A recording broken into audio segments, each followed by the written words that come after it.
Ya. Bismillahirrahmanirrahim. Assalamualaikum warahmatullahi wabarakatuh.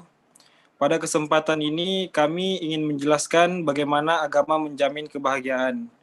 Kami dari kelompok 1 dengan nama Salman NPM 4040312001, Ahmad Raffi Derajat 4040312002, Muhammad Dafa Adandani 4040312004, dan juga Aji Nurpatiha 4040312005. Slide berikutnya akan dijelaskan oleh saudara Aji. Dipersilakan. Apa itu kebahagiaan? Bahagia sering dihubungkan dengan sukses-sukses duniawi. Orang yang meraih kekayaan, kedudukan tinggi, dan popularitas sering disebut sebagai orang yang berbahagia. Banyak orang yang berbahagia secara sewu, tidak sedikit di antara mereka yang sukses duniawi. Ternyata hidup menderita, bahkan hingga bunuh diri. Rasa bahagia berhubungan dengan suasana hati, yakni hati yang sehat, qalbun salim. Sedangkan suasana hatinya bisa diciptakan melalui imam dan mengikuti petunjuk Al-Quran. Agamalah yang menjadi pangkalnya. Benarkah demikian? Next. Menelusuri konsep dan kategori agama sebagai jalan menuju Tuhan dan kebahagiaan.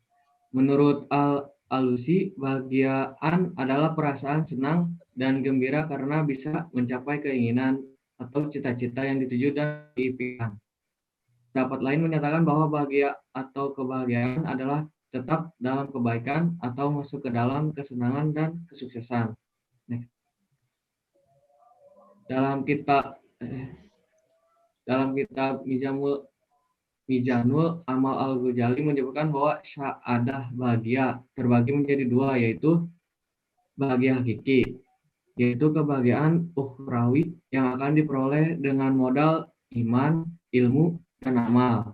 Kebahagiaan ukhrawi adalah kebahagiaan abadi dan rohani. Dua, bahagia majasi, yaitu kebahagiaan duniawi yang bisa didapat oleh orang yang beriman dan bisa didapat oleh orang tidak beriman. Kebahagiaan duniawi adalah kebahagiaan yang fana dan tidak abadi.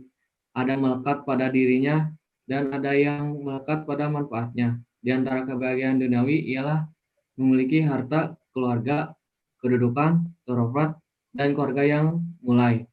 Slide berikutnya akan dijelaskan oleh Ahmad Raffi. Oke, pendapat Ibnu Qayyim al-Jauziyah bahwa untuk menggapai kebahagiaan itu mengharuskan adanya kondisi hati yang sehat, dalam kurung qalbu salim. Maka yang perlu kita lakukan adalah mengetahui karakteristik hati yang sehat dan cara mengobati hati yang sakit agar hati dapat kembali sehat. Karakteristik hati yang sehat. 1. Hati menerima makanan yang berfungsi untuk sebagai nutrisi dan obat. Adapun makanan yang paling bermanfaat untuk hati adalah makanan iman. Sedangkan obat yang paling bermanfaat untuk hati adalah Al-Quran. 2. Selalu berorientasi kepada masa dewan dan akhirat.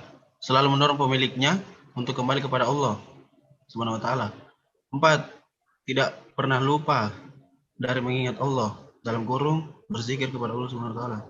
5. Jika sesaat saja lupa kepada Allah Subhanahu wa taala, segera ia sadar dan kembali mendekatkan dan berzikir kepadanya.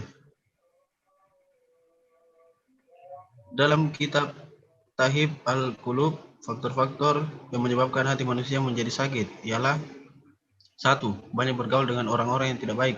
2. At-tahmani, dalam kurung berangan-angan. 3. Menggantungkan diri kepada selain Allah Subhanahu wa taala. 4. Dalam kurung terlalu kenyang. 5. Terlalu banyak tidur. 6. Berlebihan dalam hal yang tidak berguna. 7. Berlebihan dalam berbicara. Slide selanjutnya akan dijelaskan oleh Dafa. Ya, saya di sini mau melanjut yang tadi dijelaskan oleh teman-teman saya. Bagaimana agama mendapat kebahagiaan umat manusia? Kunci beragama berada dalam fitrah manusia. Fitrah itu sesuatu yang melekat dalam diri manusia. Yang dimaksud fitrah dalam surat Ar-Rum ayat 30 adalah bahwa manusia diciptakan Allah mempunyai naluri beragama, yaitu agama tauhid. Kalau ada manusia yang tidak beragama tauhid, maka hal itu tidak wajar yang disebabkan banyak faktor, salah satunya pengaruh lingkungan. Secara horizontal, manusia butuh berinteraksi dengan sesamanya dan lingkungannya, baik flora maupun fauna.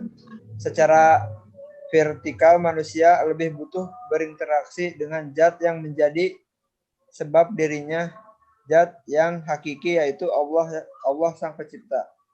Dengan adanya keseimbangan hubungan secara horizontal sesama manusia dan secara vertikal dan pencipta, maka manusia akan mendapatkan kebahagiaan. Tauhidullah ialah membebaskan manusia dari tahayul, kufarat, mitos, dan ibadah. Tauhidullah menempatkan manusia pada tempat yang bermartabat, tidak menghambakan diri kepada makhluk yang lebih rendah derajatnya daripada manusia, karena manusia adalah makhluk yang paling mulia. Di sini dilanjut oleh teman saya, yaitu Salman.